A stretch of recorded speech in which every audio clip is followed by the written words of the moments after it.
Rabbi Isai, welcome back to Yerushalmi Demai. We are holding at Perkei Halacha Hey, which is article pages 46b.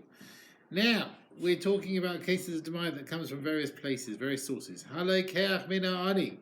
You got the poor man knocking on the doors for his food, and you take produce from him. V'cheina ani, and the poor man himself. Shenitenu lo process. He's got bits of bread that he's been given, or pilchei devela, other pieces of clumps of dried figs stuck together. Ma'aser, either you buying it or the poor man himself has to take ma'aser. Each piece in its own right. Each is coming from a different person, right? And we're worried maybe one balabais who gave charity did take ma'aser and one didn't. But b'tamarim of a groigros, the dried figs, with certain types of dried figs and dates, you can you can stick them together and mix them together. Right? These sort of single dried figs more. Boilel, you sort of blend them. Benoitel, and you're allowed to take maaser from one piece for the rest. And you rely on the fact that they've been blended so well in a cohesive unit. And now when you can take maaser, what you take out is from what you receive from each balabais, everyone's share, which has gone into this big fig cake. You're taking maaser on behalf of all those bits that have gone into this fig cake. You follow? So you don't have to take from each piece you get. You can take maaser from the fig cake, which is all the figs stuck together. So even if some of the balabasim took maaser and some didn't, you're going to be mafresh from what's liable to what's liable and what's exempt for what's exempt. And there's no hafrasha from what's exempt for what's liable or the other way around. So this is a special kula here that basically he's allowed to put them all together, these fig cakes, into one, and we say when you separate it, you're separating for the whole piece. He says if it's a poor person, let's say, who's separating maaser for himself, even if he knows that every balabais who gave him was a chaver, and they're allowed to give the aniyim demai, right? Some of the balabatim might have given him demai, which they had. Others might have given him food which they had taken maaser on. So basically, you can't take mafresh maaser from what we receive from one balabais for the others. But as we said, unless it's the case of these dried figs or the dates, whatever it is, which you can mix them together and merge them together, and that's okay, right? Now Rabbi Huda actually limits the Tanna Kamma, where he says you can take maaser and all the dates together, or the figs. Rabbi Huda, when is he allowed to join them all together? If the amount he received from each person was a big amount, right? If it's a small amount, you have to take maaser from each piece in its own right. Okay, we'll see what it means. Matana meruba, matana ma'ates. He's actually explaining the words of the Tanna Kamma. Right, so he's saying it depends what sort of amount he receives. One who takes produce from the wholesaler. Now the wholesaler, he actually buys produce from many people and sells it to others in big amounts. You hear that? So he's a wholesaler who goes around buying from everywhere, and he sells in big amounts. You went a second time and bought stuff from the wholesaler again. You don't take maaser the second time for the first time. You have to take maaser on each piece and each purchase on its own right. Because maybe the wholesaler bought once from someone who had taken maaser and another time from someone who hadn't. Afilu, and even if the wholesaler gives you everything maaser suk from the same type, like the same box, afilu maaser hamin, even if the whole produce is from the same species, we say we don't add them together, and you have to separate for each purchase. You have to separate maaser for itself. But never the wholesaler is believed to say actually no, they're all from one person. And if he says that, you can be maasering one piece for the other. Okay. So here, this chiddush, the chover is believed. So there's a whole question actually. This wholesaler, is he a sitain? Is he a chover? Is he someone who can trust with maasers? If he's someone you can trust, well, why hasn't he taken maasers? Well, it could be because he's selling in big amounts. We said earlier on that it can be cheaper, right? You don't have to take the maasers if you're selling in wholesale cheap prices, right? So it could be is talking about a chover. He can sell demai because he's selling in big amounts.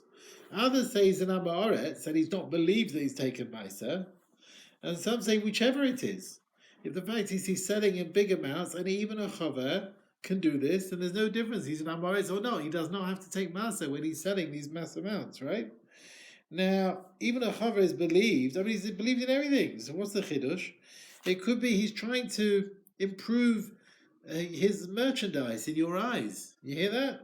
He says, you know, what I sold you yesterday was really good, and today's is the same field, so it's all brilliant stuff, right? He's not really giving Eidos about the Maestros status at all.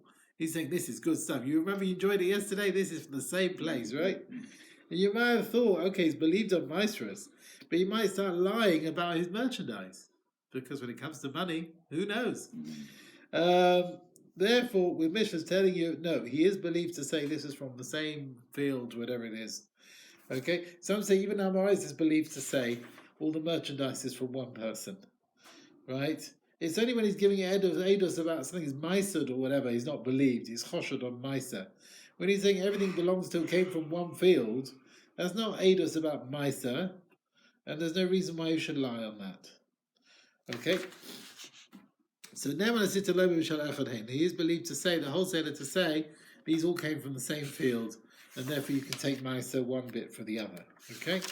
Rabbi Yossi v'shem Rapadai, Rabbi Yoda v'shem Chizkiah. Ein belila ela liyain v'shem levad.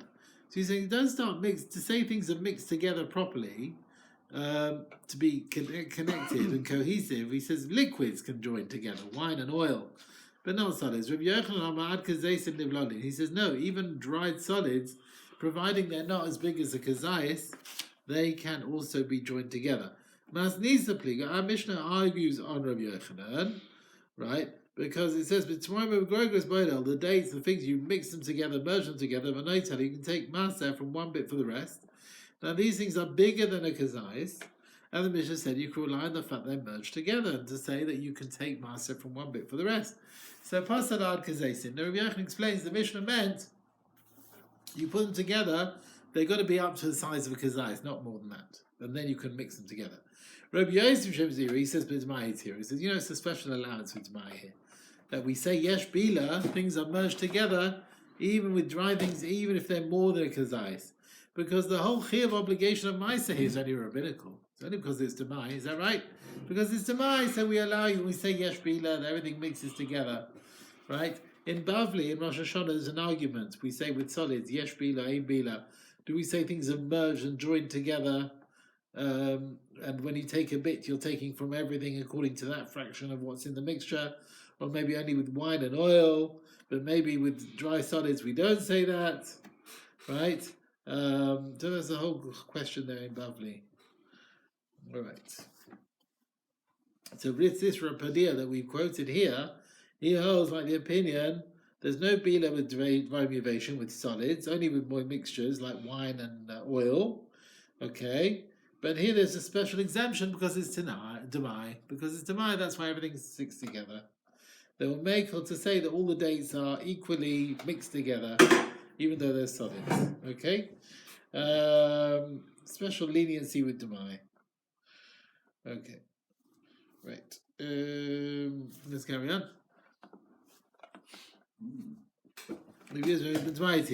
Now Rav Zeira brings a proof for what he says, that our Mishnah is a special leniency with Demai. Kurab Yehuda, you see this from Yehuda in our Mishnah. We learn to the continuation of the Mishnah of Yehuda. Hey, Masai, when can you join up all the dates and the figs that you got from various people and take Maisa all together? This is man from Atana Merubah, when everyone gave him a big amount. Of his man from Atana Moetes, everyone gave him a small amount. You have to separate Maisa from each person separately. So Yehuda means the mixture helps when each one of the gifts that he received was a big gift. But when some gave him a small gift, then mixing doesn't help to say everyone was mixed in correctly. And, and there is, you can be mafresh maser. And there's ptur and chiyuv, according to the ratios of what's in this mixture, there'll be 10% of meiser and 10% chulin, whatever. And if it helps, if, by the way, sticking these fruit together helps meikad din, there's no difference, even if they gave him a big amount or a small amount, the same din should apply. It must be this is a special leniency with Demai. You follow? Me'ikadin, you can't rely on this merging of quantities. Yeah? The figs being stuck together to say, oh, it's all one. Me'ikadin shouldn't really rely on that. But it's a leniency to rely on it when there's Demai, when all the gifts were big, but not when some of them were small. So they have to be, we'll see soon, they have to be a big amount. Right? He said, Matana Moetes, you have to take Meiser from each bit. You have to divide it into bits. Right? We'll see now. Now, we would explain that the Tanakhama allow you to mix the dates together, the figs together, and take the Meiser from the mixture, when it's a big matana, where everyone gave him big amounts, but not small amounts. So, Rav Yanai Amri, they said that Hamidah Beis Vedosh Rav Yanai, a big present that Rav Huda mentioned, B'Shasa Goen Shana. It's talking about the time when they gather all the fruits in the storehouse. Shakol Hayunosnin, everyone would give the poor man, for example, Memei Asar, a gift of 100 sar fruits, because at the time they had tons of fruit at that time of the year. They all give to the poor person an equal amount of fruit. And also, since they're all giving him a certain amount, you rely on all the dates to be mixed together in an equal way. But not at the time of Goen, later on in the year, where there's not so much fruit around, and no one gives that amount, then Hayu Hakol, then all the Balabatim maybe, let's say except for one, might give 100, those in Mea, they might give Matana Mea 100 sar, but one might give a gift of 50 sar. You hear that? So the rest of the year they're not going to give the same amount. So what does the Ani do? One person's giving him 100, one's giving him 50. What do we do? So he says, you know what he has to do? He has to take Meiser from each 50. So you break the 100 into two 50s, and you have to take Meiser from each 50, and the other 50 received. So the smallest amount, he has to accommodate that figure in all his calculations. So if the smallest person gave him 50, then every 50, he breaks everything into mixtures of 50 and has to separate for every 50. So Ma'aseh Chamishim, he has to divide all he received into portions where each one is of 50 sar, and he can take Meiser from each chelak of 50 sar. So if somebody gave Miyota, but everyone gave Maruba, then basically his Meiser is Kilus. We'll see now. He has to treat every piece as a small piece. So he has to break it all up into small pieces, the amount of what the lowest person gave him. Right? This is again a Talia, really. This is a Demai Kula, really. Even though it's not 1 second. But we're makel to say that all the pairs in each chelek is from one balabayis.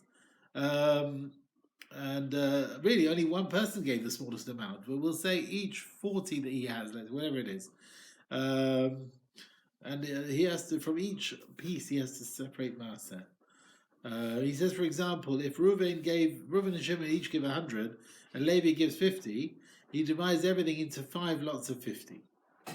And we say, maybe we're makel to say that one of the fruits, one of the 50s is from Levi, 2 of the parts are from Reuven, and 2 of them are from Shimon, and then you take Meiser from each 50 in its own right. And we're saying you're not being mafresh for one balabais for the other one. Each one is for itself. All right. Yeah. Okay. Now there's a question actually if you still have to mix the fruit together before you divide them up into smaller amounts. Some say it looks a bit tati disastre. It looks like a bit ridiculous because on the one hand, I'm saying you should mix them together. So fine, it's all mixed together. But then on the other hand, you should divide it and rely on the fact that each chelek is all from one person without any mixture of anyone else. If we're saying you should separate Meiser from this 50, you're saying this must be one person that gave it. So that's why you want to take from this 50. So why connect that with another piece? And then you end up, well, you're definitely taking from everyone, but you want it to be from one person. So that's the question there. As the Chamishim, okay. Where do we get to? One gives 50, then he has to separate everything in amounts of 50. Everyone's giving 50, one's giving 40. You have to take Ma'aseh from each piece as if it's 40. You divide everything into parts of 40 in size, and you take Ma'aseh from each 40 in its own right. Everyone's giving 40, one's giving 30, you give Ma'aseh from 30. One's giving 20, Ma'asa Esrim, you take Ma'asa for 20. Everyone's giving 20 and one's giving 10. Ma'asa Ma'asara, you have to divide it into portions of 10. Everyone's giving 10. One's giving 1. You have to separate from each and every sar separately. You divide all that you received, right, into parts of one sar, and you take ma'aser from each sar for each sar. That's what you're going to do. If you buy produce from the wholesaler and then you go back to him a second time, don't take ma'aser for one bit for the other bit. Now this wholesaler is believed to say that the 2 times he sold you from the same place, and you can take ma'aser one bit for the other. Rav Yirmiyah, he wanted to say, even if the moicha, the seller, if he's saying everything from one person, he's trying to improve his merchandise, right?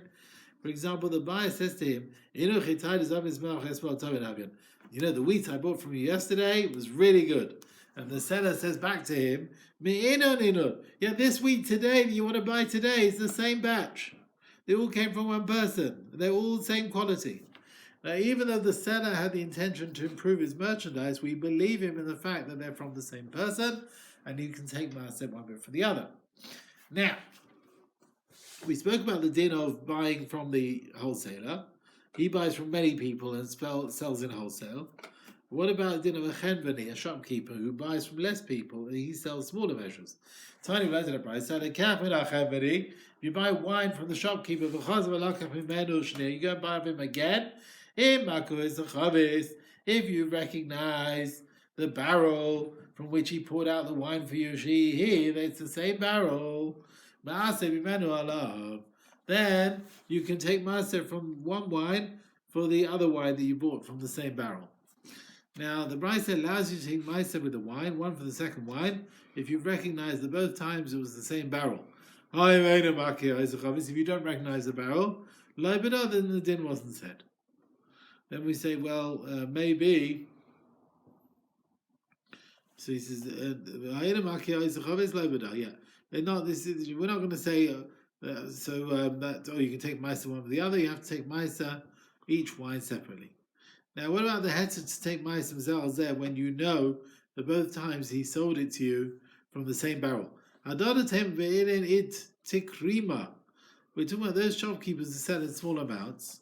Therefore they don't pour wine they bought from one person into a barrel, which they bought wine from elsewhere. Basically, they sell wine of each person in one barrel, right? Whatever barrel they bought it in, one person's wine is in the barrel. Therefore, if the buyer knows the barrel, you say what he bought both times was from the same person.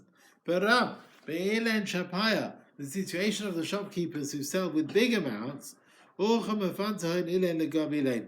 the way is they pour the wine barrel here to the barrel there. They're always moving around and traveling and pouring barrels left, right, and center. And even if you recognize the second time this is the same barrel you bought the first time, you have to worry that the wine might not be from the same person, and you can't take ma'aser one bit from the other. Okay, so if it's the shopkeepers, then we're saying they do move things around. They'll pour things around from one barrel to the other. Yeah. Okay. How they cap and balabais. You buy vegetables, other produce from a vine. So then you go buy a second time. Now you are allowed to take ma'aser for what you bought the second time for the first time. Because the balabais, he's a balabais who's an amaretz. Okay.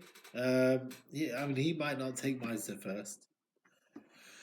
And even if he's selling, he says mechila gasa, mida gasa, like big amounts.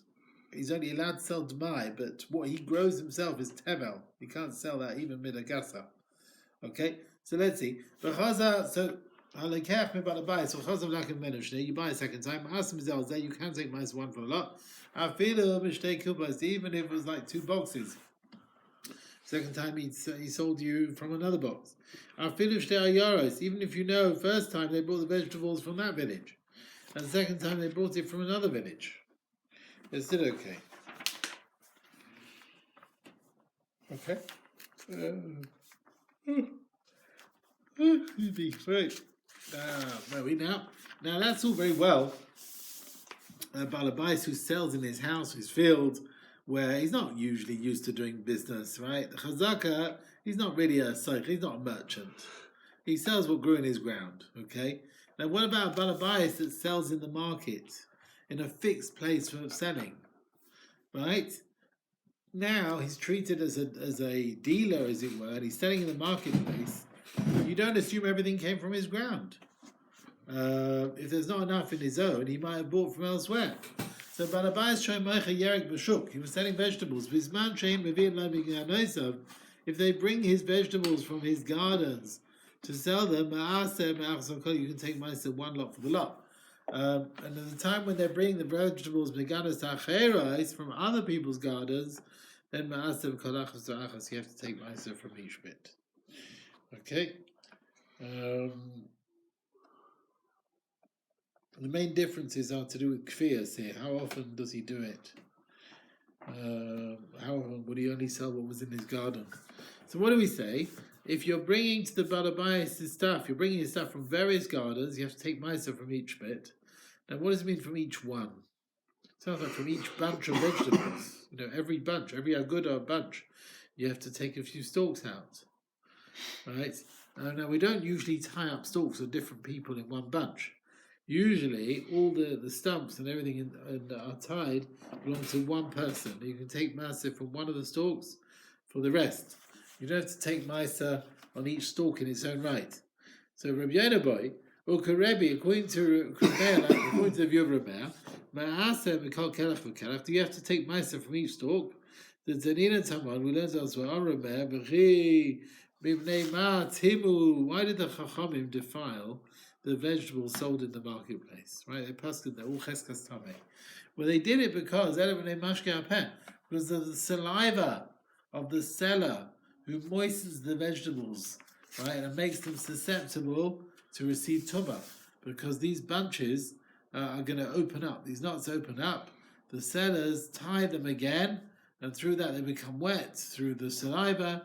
So then, if that's the case, we can say that in our Mishnah, so just like we say with Tumah, according to Rameir, Derech HaGuda Lahatir, that a knot will end up unwinding, be Kashur B'Piv, and it was to be tied again with the mouth of the seller, just like we say that over here. So also, so here as well with Maestros, according to Rameir, Derech HaGuda Litar is a way of bunches that they end up, that the knots will not be tied, okay? It will come undone basically. The bunch will come undone, and when even if you put the stalks together, you know what you'll end up doing, Rabbi Say? You're gonna hunaisin mashim ifnim b'chutz. You're gonna like things in the stalks. You got all these stalks here, and you're gonna put one which was in this bunch, and it will come out, and you'll put it into another bunch. And mashim b'chutz, that which was outside this bunch, let's say in another bunch, b'ifnim, you end up putting it in this bunch. So they're all moving around. They might be from various people.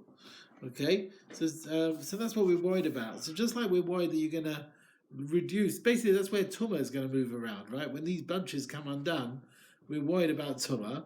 And he says we also should be worried about Maestros. The same thing again. Let's see this again. So basically, let's just go back a bit. So basically you make bunches of this stuff, right? And as far as Tumah is concerned, they're going to come undone. And you're going to use your mouth, your moisture in your mouth, right, to sort of tie them together. So the same thing here with Maestros, bunches will come undone, and when you sell, they're going to move them around. What's in this bunch will end up going outside. What's outside will go inside. They might belong to different people. And if you're worried about Tumah for all these bunches coming undone, you should also worry with Maestros as well. Okay? So that's why we should have a suffix, are we choshesh, where this seller goes and ties them again or moves them around. You got from one person to a bunch with another person. And basically you're going to get many stalks in this bunch coming from all over the place. That's what we see here. And they might have come from different people. You have to take Maisa from each stalk. Or maybe we don't worry about it, that even if the knot comes undone and you go and tie it again, you're not going to bring new stalks of people into this bunch.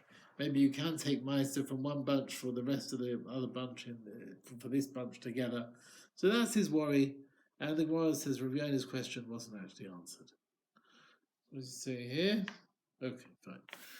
All right, so what we're saying, the question is that they come undone and you're using saliva and so on, and maybe that's the worry. It's the saliva in the mouth. Okay, now, we said there's a difference between a balabai selling in the market, where they bring it in from his gardens, and then he can take Maisa, let's say 1 piece for the second, whereas if you're selling vegetables from various gardens, you can't take Maisa 1 for the other, right? And according to one side of Rav Yonah, even 1 stalk for the other. Now there are situations where you can take Maisa 1 for the second, even if they're bringing you vegetables from other gardens to sell. Rav Yonah, not just when they're bringing him to sell from his own gardens, he's allowed to take Maisa 1 bunch for another. And I feel it even if they're bringing him from other gardens to sell. Now, if the owners of these gardens take Maisa based on his instruction, they need him to sell their merchandise, right? So they listen to him to tell him what to do. So they listen and take Maisa when he requires it of them. Therefore, the purchaser is allowed to take Maisa 1 bunch for another. We don't worry, maybe the owner of the garden, one took Maisa and the second one didn't, because they all listen to the instructions of the Balifais who's selling, and he gives them all the same instructions to all of them, right? Either he tells everyone to take Maser, or he tells no one to take Maser. If, however, they're not listening to the questions of the Balabais, they're not listening to his instructions, but each one is just doing what they want to do, then you can't start taking Maser 1 for the other. You follow? So what we've got here is if everything's coming from different gardens, they're all following the instructions, take Maser or not take Maser. If they're all following the instructions, that's fine. However, if not, they don't listen to the instructions of the Balabais, they just do what they want, then you can't take Maser 1 bit for the other. Okay? Right. Here we go. Now we talk about buying Demai. We spoke about buying Demai. Okay. We're talking about buying Tevel Vadai. Let's see. And it might come from more than one person. You buy Tevel produce from 2 places. And you know this is Tevel Vadai. That's what you've been told. You can take Maisa 1 for the other. Even though they said you shouldn't really sell Tevel unless you really need to. Shouldn't really be selling it. So how did you buy it? Because someone shouldn't have sold it. Nevertheless, if you bought it from 2 people who went and sold it as Tevel, you're allowed to take Maaseh 1 for the other. If you went and did it, it is valid. Okay?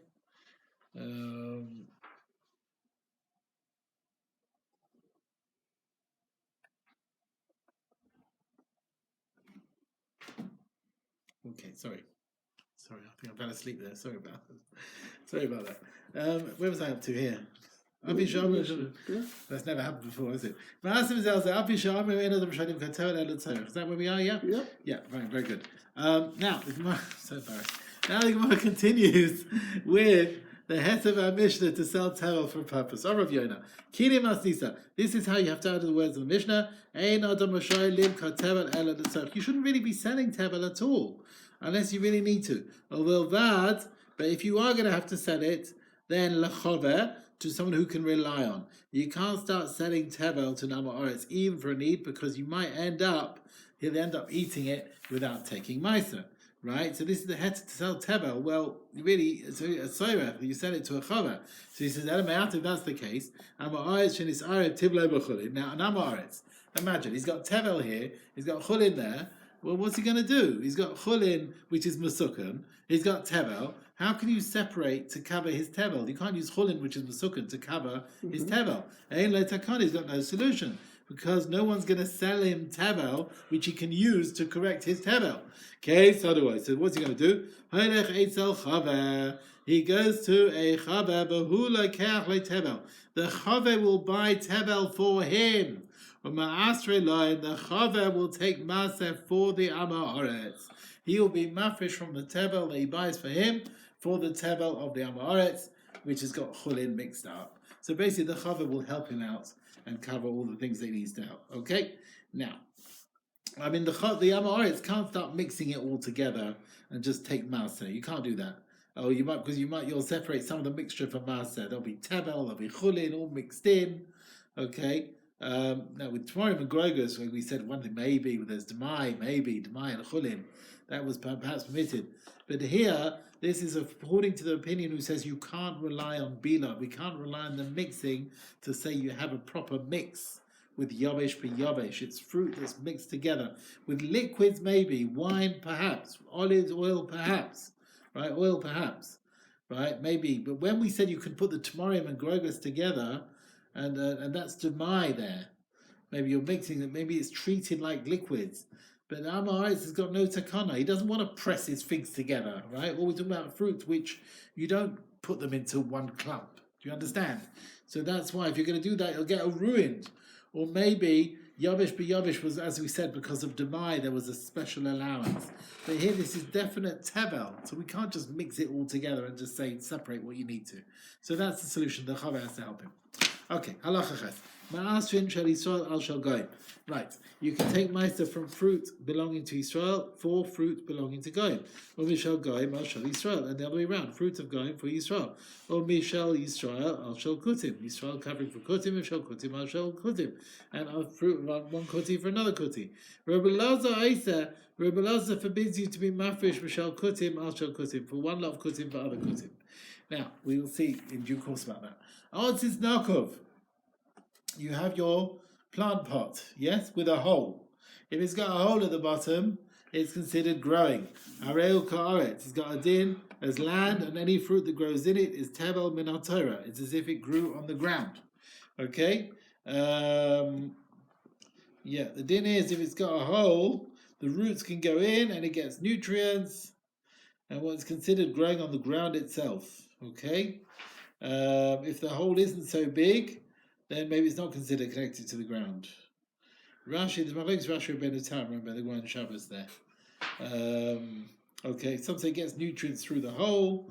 Okay, if Torah min haaretz, if you took truma from fruit that grew in the land, al otz is nokuv, for fruit that grew in the whole plant pot with the hole, or me'otz is nokuv al haaretz, or from the plant pot onto the ground. Right, when that's proper, that's fine. Truma, so truma, that's valid. Truma, both have the same obligation for truma and atera, and therefore that's valid. However, the she'eina nokuv al hanokuv, if in the situation you took fruit that grew in a plant pot which has not got a hole, for fruit which grew with a hole, well, truma, yes, is valid truma, but yasav yitro. You have to take truma again for the fruit which is in the plant pot with a hole. Because it grew with a plant pot, because basically you're using one which doesn't have the same obligation, right? The plant pot without a hole doesn't have the same obligation as the one with a hole. So if you use the one without a hole for the other one with a hole, you've not really done things properly. So what grows in the one without a hole is potter min ha'torah for truma maestros. What grows with a hole is tebel min ha'torah. So you've separated from that which is potter for that which is chiyuv, which is not truma min ha'torah. And therefore the tebel has not gone away from being tebel, and you have to go and separate again truma. Now, nevertheless, you've given it a name truma through your actions, okay? So midrabanan the masakin, it will be called truma. The fact that you did separate truma, you called it truma, even though it's from P'tur for Chiyuv, and you have to give it to a Cohen, so you shouldn't be mezalzel in proper truma. You hear that? So you have to still give it to a Cohen, so you shouldn't be mezalzel. Min nokuv al she'ena nokuv, if you separated truma from fruit which grew with a hole, on fruit which grew she'ena nokuv, in an otis without a hole, so you separated for a hole for not a hole. Then truma, that is truma, you've given it a name truma, to part of the fruit in the plant pot. Nevertheless, you can't eat that truma. Truma maestros. You have to separate for it truma maestros. since you separated from that which is Chiyuv Min Torah for that which is Potter Min Torah, Min Torah, that's not a valid separation. And what you did separate for Truma remains Tebel Min Torah as it was. And a Cohen is not allowed to eat it Min Torah until you separate Truma and Maser that the Tebel is obligated in. Now you've got other situations of Hafrosha from various degrees of Tebel. Torah Min and Demai. So if you separate Truma from Demai that you bought from Haaretz, Ala Demai, on other Demai that you bought from another Amaretz. Now it could be one of them was Masechet and the second one wasn't Masechet. We don't know. Therefore you have to worry. Again, you might be being mafresh from that which is Potter for that which is Chiyuv, or that which is Chiyuv for that which is Potter. Or Demai al Vadai. If you separate it from Demai, which of course is doubtful, for a proper Tevel. Harez Truma, it is Truma, out of doubt, because maybe both of them are not Masechet, okay? In this situation, let's say Demai al Vadai, maybe the Demai wasn't Masechet, maybe the Vadai is definitely not Masechet, so you'll be mafresh from Chiyuv for Chiyuv, but we don't know. Demai for Vadai, maybe the Demai was Masechet, or maybe the Demai wasn't. But Yasav Itram, you have to go and take Truma again on the fruit that you want to correct, out of doubt, because maybe that which you separated was already Masechet, and that which you separated it for was not Masechet. Okay, so therefore it comes out you're mafresh from P'tor for Chiyuv. And if you did it min avadai al demai, so it's the other way around now. You want to use tebel to separate for demai. Truma is truma out of doubt because maybe the demai was not Masechet, and therefore it's Chiyuv for Chiyuv, and the hafrosha is valid. But lo te'achel, you can't eat the truma ad sheyotzi aleh truma maestris until you separate truma and maestris as well. You can't eat that truma which you've separated. So vadai for demai is truma out of doubt, but you have to be mafresh for it. You have to cover it as well, because maybe the demai was already Masechet, and the hafrosha which you did was chiyuv for p'tur, which is not chal, and the chiyuv that your mafresh remains tevel. You follow that? So if it's vadai for demai, it could be you've done nothing, because the demai was fine. It didn't need anything. So therefore you have to be mafresh for the vadai now. Masnisa, our Mishnah is the view of Demai. Demai Omar Demai said, "Ein kinei l'goy b'Eretz Yisrael lafkir miyad maser." The guy has no power to stop the maestrus obligation. So if there's land in Eretz Yisrael belonging to a guy, the fruit that grows there is in his ownership, is still chayav ma'aser min Torah. So a Jew who buys this fruit has to take ma'aser b'din Torah, and since the chiyuv ma'aser is equal to the chiyuv of the fruit that grew in the land of Israel, you're allowed to be mafresh one for the other, as the Mishnah said. That's all very well. That's Rav Meir's view. Okay. However, Rabbi Yehuda, Rav Shimon, they said no. Yesh kinyan l'goy b'Eretz Yisrael apotrim min ha'maser. The guy is able. He has an ownership in the land to exempt from maser. According to them, the fruit that grew in the land under the Goysha ownership is potter min Torah from maser, and therefore you can't separate for fruit that grew in the Jewish person's land or the other way around, because min Torah the hafrosha is p'tor for chiyuv or chiyuv ha'p'tor. Now again, exactly this argument, Rav Meir and Rav Shimon, whether Kinyan guys mafkia ma'maisros, there's not clear brises about it. There is Tosefta where Rav Meir holds the meisterim shall goy shall Yisrael. They're arguing about fruit that grew in the land of a guy, if the guy has a kinyan to pat a meiser or not. He says, according to the Bavli, there's another argument about Paris which were nigma malachta, they reached meruach. Remember, they reached their complete processing stage in the Goysha domain, and the question is, does that poiter from master or not? Remember that? That's what happens in Bavli over there. And some say the Yerushalmi holds that there's no machlekes whether meruach of guy patters or not. It doesn't patter. And if there is a sad to p'tur, that's only if we say the guy's got a kinyan in land to be mafkia or master. So it's a different way of looking at it. Okay? There's also he holds machlekes of the kinyan of a karka is potter and maestros. Okay, when the gemar takes place, whether kinyan of a guy is mafkia, chiyuv, trumas, and maestros might not depend on the question is kinyan a guf or not. Some say, so Yerushalmi is different to Bavli, you see. So some say that even if he's got in Bavli, even if he has a koyach in the karka, he can't be mafkia. And some say no, his kinyan is mafkia trumas ma'asos, even if he's got no kinyan aguf. So that's a different question. The way Bavli looks at it is not the same as the way we're looking at it. Okay, let's carry on. Where we? Rabbi Imi, yeah? Rabbi Imi Mishim Shemel Lakish, Tamid Rav Meir, the source of the pasuk which talks about avodim knanim is that it will be an inheritance for you. We compare land to servants. You can buy from the guy that Israel can buy a guy, be an Eved who has his goof acquired. But they cannot buy Israel to be a servant whose goof is acquired to the guy. So with land, you can buy from the guy that whatever the land. They cannot acquire a proper acquisition in the land and remove its kedusha. They can only acquire it for its peiros, and that doesn't remove the kedusha. But this pasuk Messiah is a supporter man. The land will never be sold. The land belongs to me. That means forever. You can't have a sale forever.